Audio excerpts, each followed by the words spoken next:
வணக்கம் நேர்களே, இது ஷர்மிளா டாக்கீஸ். நான் உங்கள் டாக்டர் ஷர்மிளா. இன்னைக்கு நம்மளோட சிறப்பு விருந்தினரா இணைஞ்சிருக்கிறாரு விடுதலை சிறுத்தைகள் கட்சியின் துணை பொதுச் செயலாளரும் திருப்போரூர் சட்டமன்ற உறுப்பினருமான திரு எஸ் பாலாஜி அவர்கள். வணக்கம். வணக்கம். நேத்து இந்த ஸ்பெஷல் இன்டென்சிவ் ரிவிஷன் குறித்த ஒரு அனைத்து கட்சி கூட்டம் கூட்டப்பட்டது. இதை எதிர்கொள்ள எல்லா கட்சிகளும் ஒரே நிலைப்பாடுல இருக்கணும் அப்படின்னு மாண்புமிகு முதலமைச்சர் அவர்கள் ஒரு நோக்கத்தோட இந்த கூட்டத்தை கூட்டினாரு. பல கட்சிகள் பங்கேற்று கொண்டு அவங்களுடைய கருத்துக்களை பதிவு பண்ணாங்க. சில கட்சிகள் வராம தவிர்த்துட்டாங்க. ஒவ்வொருத்தரும் ஒவ்வொரு காரணம் சொல்லியிருக்கிறாங்க. குறிப்பாக இப்போ சமீபத்தில் பேச்சில் இருக்கக்கூடிய தாவேகா சார்பில் என்ன சொல்லப்பட்டதுன்னா, திமுக சார்பாக இந்த கட்சி சார்பாக இந்த அனைத்து கட்சி கூட்டம் கூட்டப்பட்டது. இது அரசு சார்பாக கூட்டப்பட்டிருந்தா நாங்க கலந்து கொண்டு எங்களோட கருத்தை பதிவு பண்ணியிருப்போம்.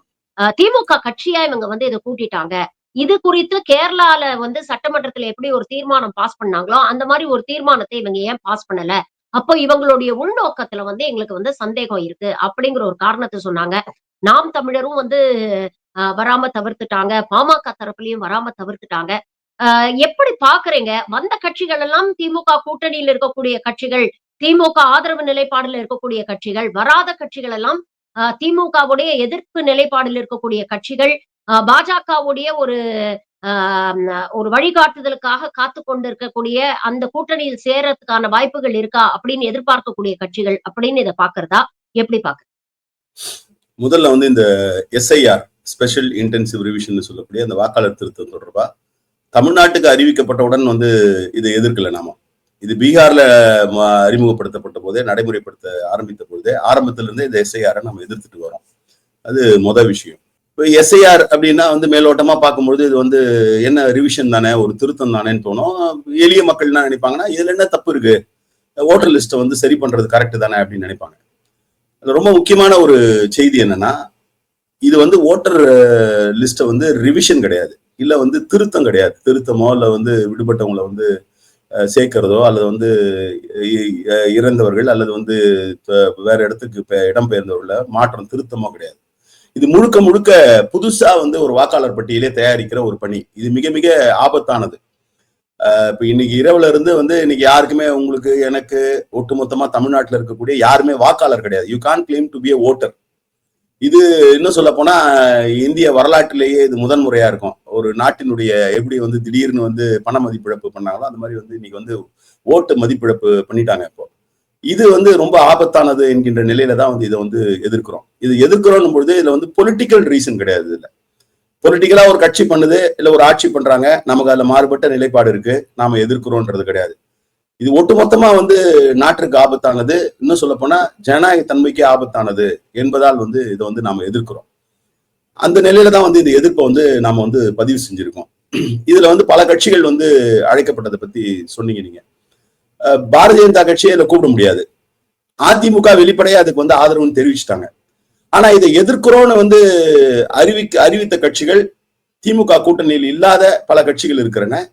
இதோட நிலைப்பாடு முழுமையா தெரியாம இது என்னன்னு தெரியல அப்படின்ற மாதிரியான ஒரு தயக்கத்தில் இருக்க கட்சிகள்லாம் இருக்காங்க. அப்ப இந்த ரெண்டு கட்சிகளையும் ஒருங்கிணைக்க வேண்டியது என்கின்ற ஒரு நிலையில தான் திமுக தலைமையிலான இந்த அனைத்து கட்சி கூட்டம் நடைபெற்றது. இப்ப இதுல இது ஏன் அரசாங்கம் இதை செய்யல அப்படின்றாங்க. இதுல ஒரு விஷயம் புரிஞ்சுக்கணும். அரசு ஒரு லெஜிஸ்லேச்சர் என்கின்ற நிலையில இது பண்ணும்பொழுது அவங்க யார் யார் இந்த கூட்டத்துக்கு கூப்பிடுறதுன்றது கூட ஒரு வரையறை வேணும். இப்போ ஒண்ணும் இல்ல, இவ்வளவு பேசுறாங்கல்ல, நீங்க சொன்ன அந்த கட்சிக்காரங்க இவ்வளவு பேசுறாங்கல்ல, நீங்க அழகா சொன்னீங்க. இந்த மாதிரி அவங்க இதுலதான் இருக்காங்க அப்படின்னீங்க. அதாவது என்னது, பேச்சுல இருக்காங்க அப்படின்னீங்க. அவங்க பேச்சுல இருக்காங்க, அச்சுல இருக்கிறாங்க, களத்துல அவங்க கிடையாது. அவங்க கேட்டாங்க, இது ஏன் அரசு கூப்பிடக்கூடாது, எல்லா கட்சியும் ஏன் கூப்பிடக்கூடாது அப்படின்னாங்க. கரெக்ட். நான் என்ன கேட்கிறேன், ஒரு வாரம் முன்னாடி இல்ல ஒரு 4 நாள் முன்னாடி எலெக்ஷன் கமிஷன் ஒரு கூட்டத்தை கூட்டினாங்க. அந்த கூட்டத்துல ஏன் பேசக்கூடிய அந்த கட்சியை கூப்பிடல? ஏன் கூப்பிடலன்னா, அவங்க பதிவு செய்யப்பட்ட கட்சி தான், அங்கீகரிக்கப்பட்ட கட்சிகள் மட்டுமே அழைக்கப்பட்டது. அப்போ ஒரு அவையில கூப்பிடணும் பொழுது அதுக்கு ஒரு சில அடிப்படைகள் வச்சுதான் கூப்பிட முடியும். இப்ப இந்த பிரச்சனை எல்லாருக்குமான பிரச்சனை, வெறுமனே பதிவு செய்யப்பட்ட கட்சிக்கு இல்ல, இது அங்கீகரிக்கப்பட்ட கட்சிக்கான பிரச்சனைன்னு கிடையாது. அங்கீகரிக்கப்பட்ட கட்சி, பதிவு செய்யப்பட்ட கட்சி, எல்லா கட்சிகளுக்குமான பிரச்சனை, எல்லா மக்களுக்குமான பிரச்சனை. அப்ப எல்லாரையும் அடங்கி இன்க்ளூசிவா கொண்டு போய் ஒரு கூட்டத்தை நடத்த வேண்டிய பொறுப்பு அரசை வழி நடத்தக்கூடிய திமுக கிட்ட இருக்கு. அப்ப அவங்க என்ன நினைக்கிறாங்கன்னா, இது வந்து ஒரு கவர்மெண்டா வந்து இதை கூப்பிடுறதுக்கு இருக்கக்கூடிய சிக்கல் இது ஒண்ணு இருக்கு. இன்னொன்னு நேத்துக்கு என்ன கூட்டத்துல முடிவு பண்ணாங்க, எல்லாரும் போய் வழக்கு போடுறதுன்னு முடிவு பண்ணாங்க. ஒரு அரசு கூட்டக்கூடிய கூட்டத்துல, அனைத்து கட்சி கூட்டத்துல அரசின் சார்பில் மனு தாக்கல் பண்றோம்னு முடிவு பண்ணலாம். நல்லா புரிஞ்சுக்கணும். இப்ப நீங்க வந்து இது வந்து டீலிமிட்டேஷன் வந்ததுன்னா டீலிமிட்டேஷன் தொடர்பா வழக்கு தொடுக்கலாம்னா திமுக போய் வழக்கு தொடுக்கல. அது தனியா தொடுக்கணும்னா தொடுக்கலான்றது தனியா அவங்க. அது chapter is different. That cannot be discussed in that meeting. Tamil Nadu அரசு இது தொடர்பாக நீதிமன்றத்தை அணுகும் தான் தீர்மானம் போட முடியும். ஆனா இது தமிழ்நாடு அரசு தொடர்பான நிலை என்பதை விட எல்லா கட்சிகளுக்குமான அடிப்படை உரிமை இது. அப்ப இதெல்லாம் கணக்குல எடுத்துதான் முதலமைச்சர் வந்து திமுக தலைமையிலான கூட்டம், அது கூட அவர் வந்து அண்ணா அறிவாலயத்துக்கு வாங்கன்னு கூப்பிடல யாரையும்.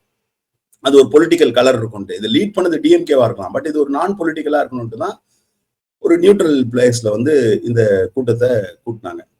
இன்னொன்னு சட்டமன்ற தீர்மானம் அப்படின்றாங்க. அப்பா உங்க பிள்ளைங்க தான் வந்து சட்டமன்றத்துல வந்து நாங்க வந்து கரூர் துயர சம்பவத்தை தொடர்பா பேசுறதுக்கே வந்து நாங்க இல்லாத சட்டமன்றத்துல எப்படி பேசலான்ற அளவுக்கு அரசியல் ஞானம் பெற்றவர்களா இருக்கிறாங்க. அதனால அவங்கள வழி நடத்துற நீங்க எவ்வளவு அரசியல் ஞானம் பெற்றவங்கன்றது வந்து தெரியும். இது தீர்மானம் போடலாம், ஒன்றும் தப்பு இல்லை. ஆனா அதற்கான சூழல் இப்ப நாம சட்டமன்றம் முடிந்த பிறகு இந்த பிரச்சனை வருது, அறிவிக்கிறாங்க. அது கூட எங்க அறிவிக்கிறாங்கன்னா நீதிமன்றத்துல ஒரு வழக்கு அதிமுக முன்னாள் சட்டமன்ற உறுப்பினர் போட்ட வழக்குல வந்து போய் சொல்றாங்க. இப்போ சட்டமன்றத்தை கூட்டினா அதுக்கு சில நடைமுறைகள் இருக்கு. இப்ப வந்து நம்ம வந்து இந்த கூட்டத்தொடர் முடிஞ்சு ஒத்தி வச்சிருக்கோம். இப்ப சபாநாயகர் அதுக்கு ஒரு நோட்டிபிகேஷன் கொடுக்கணும், நோட்டிபிகேஷன் கொடுத்து ஒரு சிறப்பு கூட்டத்தை கூட்டணும், இதெல்லாம் இருக்கு. இப்ப சட்டமன்றத்துல கூட்டினா கூட சட்டமன்றத்துல இருக்கக்கூடிய ஈக்குவேஷனை பாருங்க. திமுக கூட்டணி பெரும்பான்மையா இருக்கிறோம். அடுத்து வந்து கிட்டத்தட்ட ஒரு 70க்கு மேற்பட்ட சட்டமன்ற உறுப்பினர்கள் அதிமுக கூட்டணி, பாமக, பாஜக எல்லாம் இருக்காங்க. அப்ப அது வந்து ஒரு கன்சென்சஸ் மாதிரி வராது. இவங்களோட ஒப்பீனியன்லாம் அங்க வந்து கவுண்ட் ஆகல. இவங்க என்ன நினைக்கிறாங்கன்றது இப்ப நாங்க சட்டமன்றத்தில் தீர்மானம் போட்டோம்னா அது ஆளுங்கட்சியா இருக்கக்கூடிய ஆளுங்கட்சி கூட்டணியில் இருக்கக்கூடிய எங்களுடைய மெஜாரிட்டியில போடப்பட்ட தீர்மானம் தான். அப்போ நீங்க அதை விமர்சனம் பண்ணுவீங்க. என்ன சொல்வீங்கன்னா இவங்க கூட்டணி போட்ட தீர்மானம் தானே அப்படின்னுவீங்க. இப்ப இதெல்லாம் இருக்கு. இதெல்லாம் கணக்குல எடுத்துட்டு தான் முதலமைச்சர் ரொம்ப நுட்பமா வந்து இது வந்து திமுக தலைமையில வந்து ஏன்னா ஆட்சி பொறுப்புல அவங்க இருக்காங்க, திமுக தலைமையில ஒரு கூட்டத்தை கூட்டுறாரு. அதுல எல்லாரையும் அழைத்து அவருடைய கருத்தை கேட்டிருக்காங்க. நீங்க வந்து தேர்தல் ஆணையத்தை கூட கேட்கலாமே.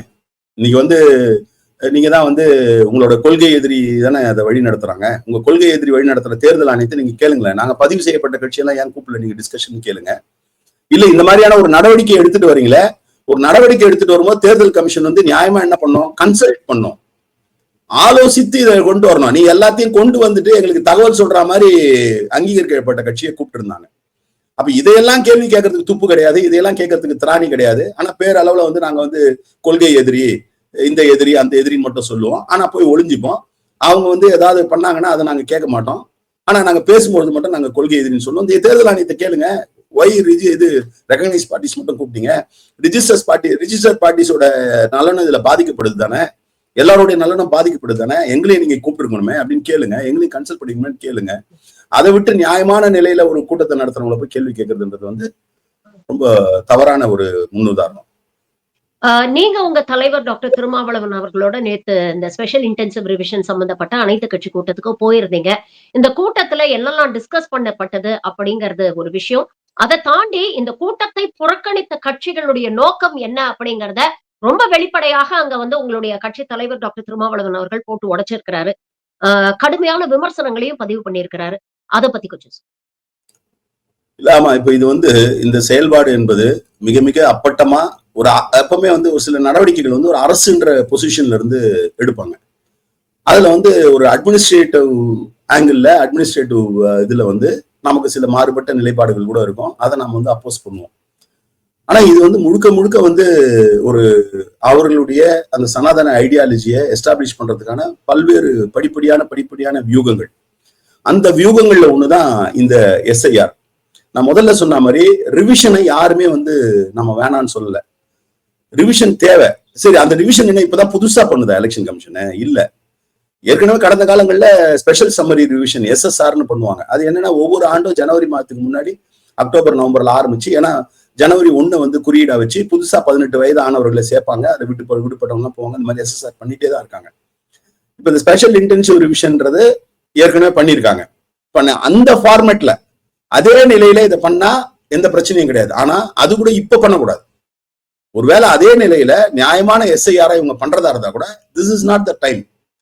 அப்போ நியாயமா இருந்தாலே இப்ப பண்ணக்கூடாது, இது நியாயமும் இல்ல. அப்போ அந்த நிலையில தான் வந்து இதை வந்து நாம வந்து எதிர்க்கிறோம். எல்லாம் வந்து எங்களுக்கு வந்து பிஜேபி எதிரின்னு பெயரளவுல சொல்றவங்க, இதுல ஒண்ணும் உங்களை யாரும் வந்து எலெக்ஷன்ல எங்களோட கூட்டணி வந்துருங்க, நாம சீட் ஷேரிங் பண்ணுவோம்னு கூப்பிட போறது இல்லை.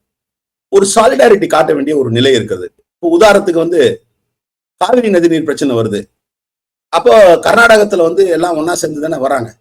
இங்கேயே சில பிரச்சனைகள் அந்த மாதிரி கடந்த காலங்கள்ல இப்போ ஒண்ணு இல்ல, பல்வேறு பிரச்சனைகள்ல திமுக அதிமுக சேர்ந்து கூட ஒரு கூட்டத்துல வந்து கலந்துருந்திருக்காங்க, ஆதரவு வந்து தெரிவிச்சிருக்காங்க.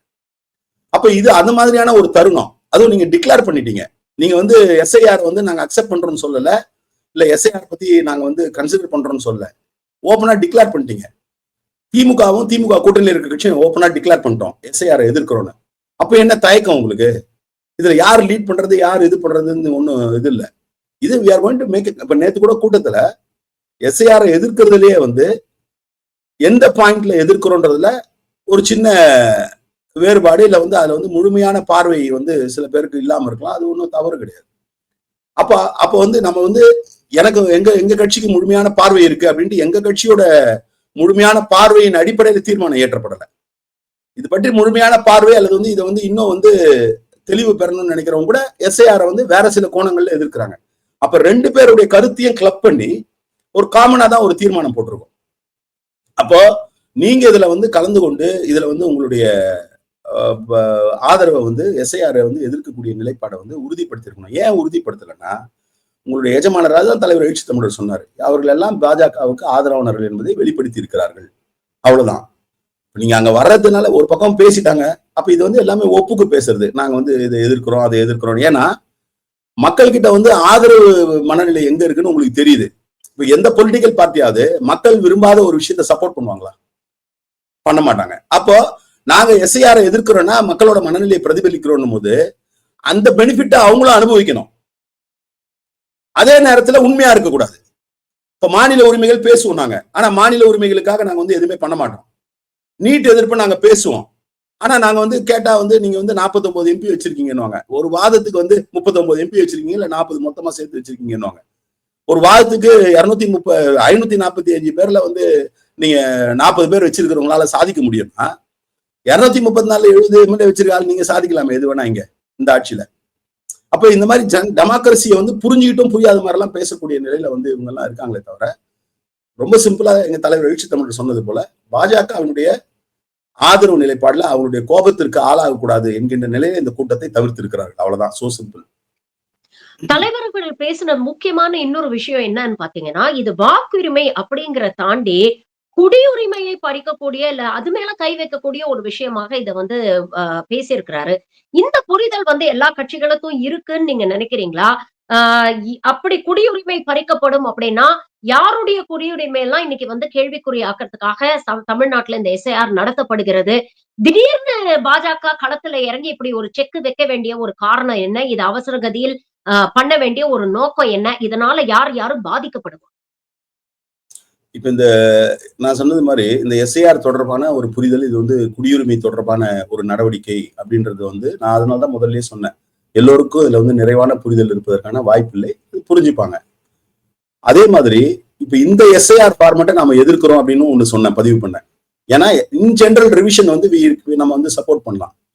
இது வந்து ரிவிஷனுக்கான பர்பஸே, இதோட பர்பஸே கிடையாது. நீங்க வந்து இன்னொரு முக்கியமான செய்தி என்னன்னா, நேற்றைக்கு கூட்டத்துல வந்து தலைவர் எழுச்சி தமிழர் பதிவு பண்ணாரு, சட்டப்படி நீங்க வந்து தேர்தல் நடைபெறுவதற்கு ஒரு ஆண்டுக்கு முன்னாடி நீங்க இந்த ப்ராசஸே பண்ணக்கூடாது, ஆனா நீங்க பண்றீங்க. இந்த எஸ்ஐஆர்ல வந்து நீங்க ரிவிஷனு இல்ல வந்து அடிஷன்ஸ் டெலிஷன்ஸ் அப்படின்றது பண்றதுக்கு வந்து தொடர்பே இல்லாம நீங்க வந்து ஒரு 13 ஆவணங்களை வந்து குறிப்பிடுறீங்க. இந்த ஒரு பக்கம் என்ன சொல்றீங்க, எந்த ஆவணமும் வாங்க மாட்டாரு அந்த பிஎல்ஓ பூத் லெவல் ஆபீசர், எந்த ஆவணமும் வாங்க மாட்டாருன்றீங்க.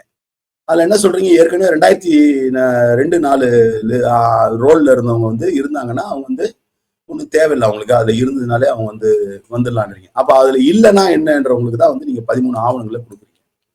இந்த 13 ஆவணங்களை சொல்லும் பொழுது நீங்க வந்து ஒரு எலெக்ஷன் கமிஷன் ஒரு நோட்டிபிகேஷன் கொடுக்குதுன்னா அதுல வந்து கிளாரிட்டியா இருக்கணும். ஏற்கனவே உச்ச நீதிமன்றம் ஆதாரம் வந்து நீங்க பயன்படுத்தணும்னு சொன்னதை கூட இவங்க புறந்தள்ளிட்டு ஆதாரை நாங்க பயன்படுத்துறோம் அப்படின்னு உச்சநீதிமன்றத்தினுடைய வழிகாட்டுதல் படி ஆதாரை வந்து நாங்க வந்து ஏத்துக்கிறோம்னு ஒரு பக்கம் சொல்லிட்டு, ஏத்துக்கிறோன்றத ஒரு லைன்ல சொல்லியிருந்தாங்கன்னா பிரச்சனை கிடையாது. ஆதாரை ஏற்றுக்கொள்வதற்கு என்ன சொல்றாங்கன்னா, ஆதாரை நாங்கள் ஏற்றுக்கொள்கிறோம். It can be additional document. It can be only a proof of address. It is not a claim for சிட்டிசன்ஷிப்ன்றாங்க. நான் என்ன கேட்கிறேன், இது நீங்க உங்களுக்கு இருக்கக்கூடிய சட்டம் வந்து பீப்புள்ஸ் ரெப்ரசன்டேஷன் ஆக்ட்ல ஓட்டரை சேர்க்கறது, டெலீட் பண்றது, போறது தான் வந்து உங்களுக்கு இருக்கக்கூடிய அதிகாரம். நீ வந்து நீ ஒருவேளை குடியுரிமையை தீர்மானிக்கணும், அதுக்கு வேற ஒரு ஸ்ட்ரக்சர் இருக்கு, வேற ஒரு அமைப்பு இருக்கு, வேற ஒரு சட்டம் இருக்கு. அரசு நினைச்சுன்னா அதை தீர்மானிக்கட்டும். உன் வேலை தேர்தல் நடத்துறது, வாக்காளரை சேர்க்கறது. வாக்காளரை சேர்க்கும் போது அவங்க ஏற்கனவே குடியுரிமை இருக்கிறவங்கள நீ சேர்க்க போற. இந்த நேரத்துல வாக்காளர் சேர்க்கறது நீக்கிறத பயன்படுத்தி ஒருத்தரோட குடியுரிமையை நீ எப்படி தீர்மானிப்ப? அதை நீ தீர்மானிக்கிறதுக்கு உனக்கு வந்து எந்த வகையிலும் ரைட்டே கிடையாது. ஆனா அதை நீங்க கொண்டு வரீங்க, இந்த எஸ்ஐஆர்ல கொண்டு வரீங்க. இப்ப இதுல என்னன்னா, பீகார்ல வந்து ரொம்ப பெருமையா சொல்றாங்க எலெக்ஷன் கமிஷன், ஒரே ஒரு அப்பீல் கூட இல்லை அப்படின்றாங்க. ஒரே ஒரு அப்பீல் கூட இல்லைன்னா அதுக்கு உச்ச நீதிமன்றமே சொல்லியிருக்கு. நீங்க அப்பீல் கூட இல்லைன்னா எல்லாம் பயந்து போயிருக்கிறான். ஏன்னா ஒருவேளை அப்பீல் பண்ணா நமக்கு வந்து இருக்கிற குடியுரிமையும் போயிடுமா, ஓட்டு பண்ணா போயிட்டு போகுது அப்படின்ற மாதிரியான ஒரு பயத்தில் இருக்கு. இதை ஏன் இப்ப இவங்க நடைமுறைப்படுத்துறாங்க பிஜேபி அப்படின்னா, அவங்க பல ஆயுதங்களை பயன்படுத்தி அவருடைய உக்தியை வந்து நிறைவேற்ற பாக்குறாங்க. நீங்க அவங்க வந்து இந்த ஹேட்ரட் பாலிசி, பாலிடிக்ஸ், வெறுப்பு அரசியலை முன்னெடுத்ததுக்கு காரணம் என்னன்னா, இந்துக்கள்னு ஒரு செக்ரிகேஷனை உருவாக்கி, ஒரு மாஸ் செக்ரிகேஷனை உருவாக்கி, ஒரு போலரைசேஷனை உருவாக்கி, அந்த போலரைசேஷன்ல பர்மனண்டா வந்து நாட்டை ஆளணும். நாட்டை பர்மனண்டா ஆளணும் பொழுது இந்த நாட்டுல விரட்டி அடிக்கப்பட்ட அல்லது வந்து இன்னைக்கு வந்து ஒரு சப்ரஷன் வைக்கப்பட்டிருக்கக்கூடிய இந்த சனாதனத்தின் அடிப்படையில் இருக்கக்கூடிய அந்த ஏற்றத்தாழ்வுக்கு வந்து முழு வடிவம் கொடுக்கணும், இல்ல வந்து முழுசா வந்து அதை பழையபடி நடைமுறைப்படுத்தணும்ன்றது அவங்களோட அஜெண்டா. அப்ப அதற்காக வந்து இவங்க வந்து பல்வேறு நிலைகள்ல வந்து பல நடவடிக்கைகளை மேற்கொண்டு வராங்க. அதுக்குதான் வந்து இந்த வெறுப்பு அரசியலை வச்சு ஒரு போலரைசேஷன் ட்ரை பண்ணாங்க. அது ஆகல. அது ஆகாததுக்கு முக்கிய காரணமே வந்து தமிழ்நாடு போன்றன்றது தமிழ்நாடு தான்.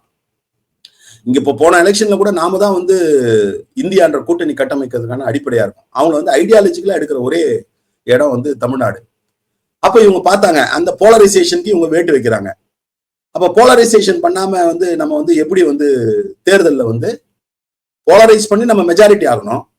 ஆனா அதுக்கு வாய்ப்பு இல்லாம இருக்கு. அது காரணம் என்னன்னா, மைனாரிட்டியோட சேர்ந்து ஒரு செக்ஷன் ஆஃப் இந்த மக்களும் வந்து இவங்களோட கருத்தியல சப்போர்ட் பண்றாங்க, அது நியாயம்னு நினைக்கிறாங்க. சனாதன கருத்தியலுக்கு எதிராக ஜனநாயக கருத்தியலை இவங்களை அக்செப்ட் பண்ணிட்டு இவங்களை ஓட்டு போடுறாங்க, இவங்களோட இருக்காங்க. அப்ப இந்த 2 மாசத்துல வந்து அந்த மைனாரிட்டி தலித் மக்களுடைய மாசை வந்து கட் பண்ணி தூக்கி போட்டா இயல்பாவே அது மைனாரிட்டி ஆயிடும், நம்ம மெஜாரிட்டி ஆயிடும்ன்றதா இவங்களோட கான்செப்ட். அப்ப இவங்களோட டார்கெட்டட் ஓட்டர்ஸ், இது பீகார்ல ப்ரூவ் பண்ணப்பட்டிருக்கு. பீகார்ல ப்ரூவ் பண்ணப்பட்டு ஒரு ஜேர்னலிஸ்ட் மட்டுமே கொண்ட ஒரு அமைப்பு வந்து வெளியிட்டு இருக்காங்க. இதுல கிட்டத்தட்ட பல லட்சம் வாக்காளர்கள் வந்து இதுல நீக்கப்பட்ட வாக்காளர்கள்ல பல லட்சம் பேர் வந்து சிறுபான்மை மக்களா இருக்காங்க, ஒடுக்கப்பட்ட தலித் மக்களா இருக்காங்கன்னு ப்ரூவ் பண்ணிருக்காங்க. சோ இவங்க டார்கெட் என்னன்னா, இந்த எக்ஸசைஸை பயன்படுத்தி it is not for this election, ஒரு பர்மனண்டா ஒரு இது. அப்ப என்ன ஆயிடும்னா, வருங்காலங்கள்ல என்ன ஆயிடும்னா, சிறுபான்மையா இருக்கிறவங்க, ஒடுக்கப்பட்டவங்களா இருக்கவங்க, அட இங்க வாழ்ந்தா போதும், நமக்கு எதுக்குடா ஓட்டு அப்படின்ற ஒரு மனநிலைக்கு வந்துருவாங்க. பதிவு பண்றது கூட போக மாட்டாங்க.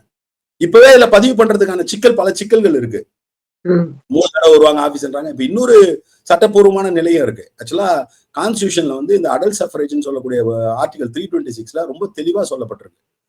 ஓட்டர்ஸை வரையறுக்கிறது, இல்ல ஓட்டர்ஸ்க்கான தகுதியை வரையறுக்கிறதுக்கான அதிகாரம் யாருக்கிட்ட இருக்குன்னா, ஃபார் த லெஜிஸ்லேச்சர், அப்ராப்ரியேட் லெஜிஸ்லேச்சர்னு இருக்கு. அப்ப அப்ராப்ரியேட் லெஜிஸ்லேச்சர்னா அதுல ஒரு கொஸ்டின் வரும்.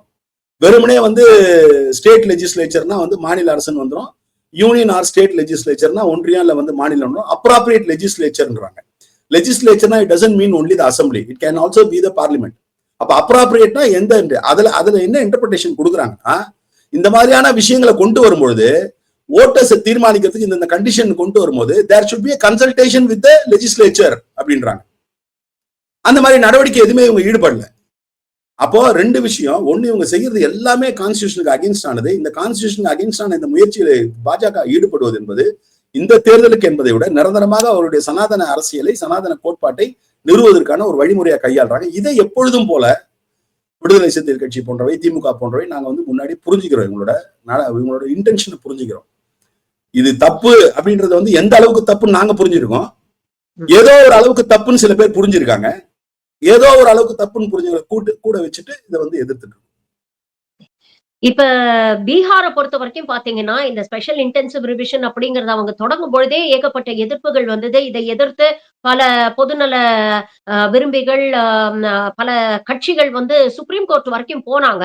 இருந்தாலும் சுப்ரீம் கோர்ட் வந்து அந்த ஸ்பெஷல் இன்டென்சிவ் ரிவிஷன்ல இவ்ளோ பிரச்சனைகள் இருக்கு அப்படிங்கிறது தெரிந்தும், அத வந்து நிப்பாட்டுறதுக்கான எந்த முயற்சியும் எடுக்கல, இல்ல எந்த தீர்ப்பும் குடுக்கல அப்படிங்கிறத நம்ம பார்க்கிறோம். இன்னைக்கு பீகார்ல அத நடைமுறைப்படுத்திட்டாங்க. தேர்தலும் வரப்போகுது. தமிழ்நாட்டிலயும் வந்து இத வந்து நடைமுறைப்படுத்திருவாங்க அப்படிங்கிறது வந்து நமக்கு தெரியுது. ஏன்னா எலக்ஷன் கமிஷன் கிட்டத்தட்ட பாஜகவுடைய ஒரு கைப்பாவையாக செயல்படுகிறது அப்படிங்கிறத நம்ம பார்க்கிறோம். So only option is again going to the court. இதுல இருக்கக்கூடிய லீகல் அவென்யூஸ எந்த அளவுக்கு வந்து இப்போ நம்ம எக்ஸ்ப்ளோர் பண்ண முடியும்னு நினைக்கிறீங்க? சுப்ரீம் கோர்ட்க்கு போனாலும் இத நிறுத்தறதுக்கான வழி இல்ல. பட் அட்லீஸ்ட் இத வந்து கட்டுப்படுத்துறதுக்கு இவங்க பண்ணக்கூடிய இந்த விஷயங்களை வந்து ஓரளவுக்கு செக் பண்றதுக்கு செக்ஸ் அண்ட் பேலன்ஸஸ் பிளேஸ் பண்றதுக்கு இது ஹெல்ப்ஃபுல்லா இருக்குமா? அடுத்த கட்ட நடவடிக்கையா என்ன வந்து நேத்து அனைத்து கட்சி கூட்டத்துல டிஸ்கஸ் பண்ணீங்க? இப்போ ஒரு விஷயம் என்னன்னா, நமக்கான ஆப்ஷன் வந்து எங்க ரெமெடி சீக் பண்ண முடியுன்ற இடத்துல தான் நம்ம வந்து ஆப்ஷன் அதுல வந்து நமக்கு ஃபெய்த் இருக்கலாம், ஃபெய்த் இல்லாம இருக்கலாம். ஒரு வேற வழி இல்ல. அத வந்து நம்ம பண்ணணுன்ற நிலையில இன்னைக்கு வந்து இதுக்கு வந்து லீகல் ஆப்ஷன் தான் ஒண்ணு. இதுல இன்னொரு விஷயம் என்னன்னா, ரொம்ப வருந்தக்கூடிய நிலை தான். பல வழக்குகள்ல வந்து இது மாரி இவங்க எலக்ஷன் கமிஷன் தொடர்பான வழக்குகள்ல உச்சநீதிமன்றம் எல்லாத்தையும் சொல்லுது. ஆனா அதுக்கு பிறகு அதை சரியா பண்றாங்களான்னும் போது வந்து அது மேல வந்து கண்ட்ரோல் இல்லாம போயிடுது. உதாரணத்துக்கு விவிபேட் கொண்டு வந்தது உச்சநீதிமன்றத்தினுடைய வழிகாட்டுதல் அடிப்படையில் தான் விவிபேட் கொண்டு வந்தாங்க. அந்த விவிபேட் என்ன கருமத்துக்கு கொண்டு வந்தாங்கன்னே தெரியல. அது இல்லைன்னா இன்னும் கூட சீக்கிரம் போலிங் பழையபடி இவனுக்கு ஏதாவது ஒன்று பண்ணிட்டு போட்டுன்னு விட்டு போலாம். அதை எடுத்துட்டு வந்ததுனால உள்ளபடியே என்ன பர்பஸுக்கு வந்து உச்சநீதிமன்றம் அதை கொண்டு வர சொல்லிச்சோ அதை கொண்டு வந்து அந்த பர்பஸ் சால்வா தானே இல்ல. அப்ப இவங்க வந்து பச்சையா வந்து உச்சநீதிமன்றத்தை ஏமாத்துறாங்க. இதை வந்து உச்சநீதிமன்றம் வந்து பல நேரங்கள்ல பல தருணங்கள்ல கண்டுகொள்ளுது. எலக்டோரல் பாண்ட் விஷயத்துல பார்த்தோம். ரொம்ப வேகமா ஆரம்பிச்சாங்க. இதுல என்ன பெரிய கொடுமைன்னா, உச்ச நீதிமன்றத்தை விட சக்தி வாய்ந்தது போல இசிஐ வந்து பல நேரத்துல என்ன பண்ணா நாங்க கொடுக்க முடியாது, நாங்க தர முடியாதுன்னு சொல்றாங்க, அபிடேவிட் போடுறாங்க. இதெல்லாம் உச்ச நீதிமன்றம் இன்னும் வந்து கடுமையா வந்து எதிர்கொள்ளணும்ன்றதுதான் நம்முடைய பார்வையாக இருக்கிறது. நீங்க சொன்னது மாதிரி உச்ச நீதிமன்றத்தில் ஏற்கனவே பல வழக்குகள் நிலுவையில் இருக்கு.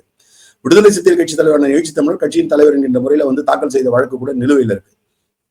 இப்ப நாம என்ன வந்து கொஸ்டின் பண்றோம்னா, கான்ஸ்டியூஷன்னா 3 அங்கங்கள் தான் கான்ஸ்டியூஷன். நடைமுறையில 4 மீடியாவை சேர்த்துக்கிறோம் நம்ம, அது வேற. ஆனா சட்டப்படி இல்ல கான்ஸ்டியூஷன் படி 3 தூண்கள் தான். ஜுடிஷியரி, லெஜிஸ்லேச்சர், எக்ஸிக்யூட்டிவ்ன்றோம். ஃபர்ஸ்ட் வந்து லெஜிஸ்லேச்சர் வந்து சட்டங்கள் போடுது. அந்த சட்டங்கள் போடக்கூடிய சட்டங்கள் வந்து நடைமுறைப்படுத்துறதுக்கு முன்னாடி இது வந்து இந்திய அரசமைப்பு சட்டத்துக்கும் இயற்கைக்கும் எல்லாத்துக்கும் உகந்ததா இருக்கா இந்த சட்டம் அப்படின்னு பார்க்க வேண்டிய பொறுப்பு ஜுடிஷியரி கிட்ட இருக்கு. யாருக்காவது ஒரு ஐயம் வருது, ஒரு சட்டத்துல ஐயம் வருது, இது வந்து சரியில்லைன்னா கோர்ட்டுக்கு போறாங்க. கோர்ட் இது சரி தவறுன்னு சொல்லுது. அப்ப ஜுடிஷியரியோட ரோல் வந்து இயற்றப்படுகின்ற சட்டங்கள், நாடாளுமன்றம், சட்டமன்றங்கள், அது மக்களுக்காக போடப்படுகின்ற திட்டங்கள், மக்களுக்காக செயல்படுத்தக்கூடிய நடவடிக்கைகள், இதெல்லாம் சரி பார்க்கக்கூடிய ஒரு அமைப்பு ஜுடிஷியரி. ஒரு சர்டிஃபைங் அமைப்பு, இது சரி தவறு பேஸ்ட் ஆன் கான்ஸ்டியூஷன் சர்டிஃபை பண்ற அமைப்பு. கொண்டு வர்றது லெஜிஸ்லேச்சர், சர்டிஃபை பண்றது ஜுடிஷியரி, நடைமுறைப்படுத்தக்கூடியது எக்ஸிக்யூட்டிவ். அப்போ ஒரு எக்ஸிக்யூட்டிவ் எதை நடைமுறைப்படுத்தணும்னா, லெஜிஸ்லேச்சருடைய முன்னெடுப்ப சட்டப்படி இது சரிதான்னு ஜுடிஷியரியோட ஒப்புதலோடு இருக்கக்கூடிய விஷயத்தை தான் எக்ஸிக்யூட்டிவ் பண்ண முடியும். And executive cannot be executive by self.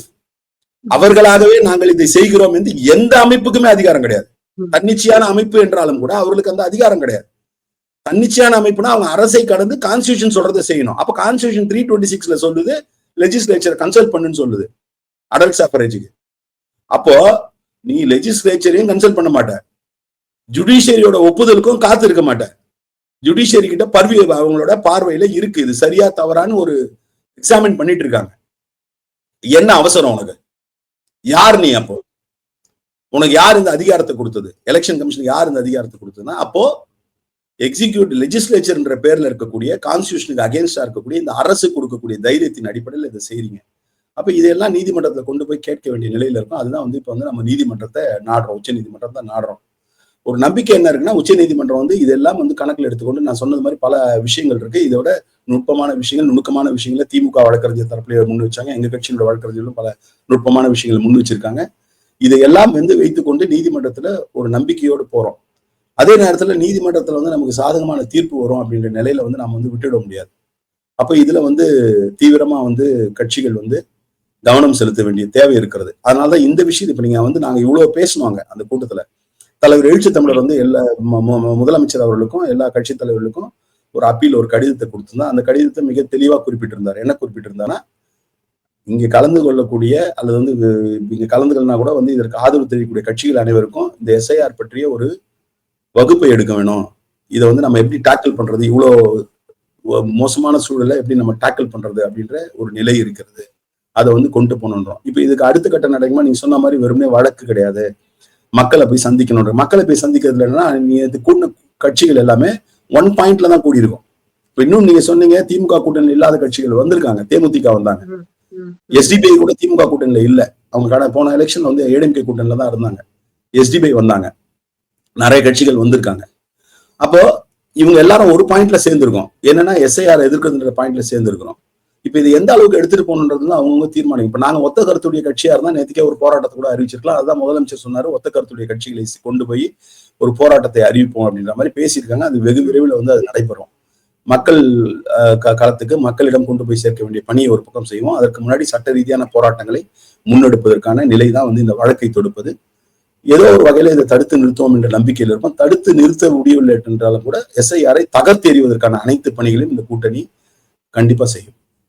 Okay. மக்கள் தரப்புல இருந்து எந்த அளவுக்கு வந்து விழிப்புணர்வா இருக்கணும்னு நினைக்கிறீங்க? இப்போ அம்பேத்கர் அவர்கள் கொண்டு வந்த அரசியலமைப்பு சட்டம் மூலமா 1 person is 1 vote, 1 vote equal to 1 value அப்படின்னு சொல்றாங்க. இன்னைக்கு அந்த ஓட்ட உங்க கையில இருந்து எடுத்துட்டானா உங்களுக்கே வேல்யூ இருக்காது அப்படிங்கிற ஒரு சூழ்நிலைக்கு தான் இன்னைக்கு மக்களை தள்ளுறாங்க அப்படிங்கறத நம்ம பார்க்க முடியுது. என்னதான் அரசியல் கட்சிகள் களத்துல இறங்கி இதை வந்து மிட்டிகேட் பண்றதுக்கும் இதுல செக்ஸ் வைக்கிறதுக்கும் முயற்சிகள் பண்ணாலும் மக்களுடைய கோஆபரேஷன் ரொம்ப தேவை இல்லையா? மக்கள் இதுல வந்து என்னென்ன விஷயங்களை முன்னெடுக்கணும் அப்படின்னு நீங்க நினைக்கிறீங்க? இப்போ ஒரு நியாயமான அரசியல் கட்சி இல்ல வந்து உண்மையிலே மக்களுக்கான அரசியல் கட்சினா வரக்கூடிய மக்களை மக்களாக தான் பார்க்கணும், வாக்காளரை பார்க்க கூடாது.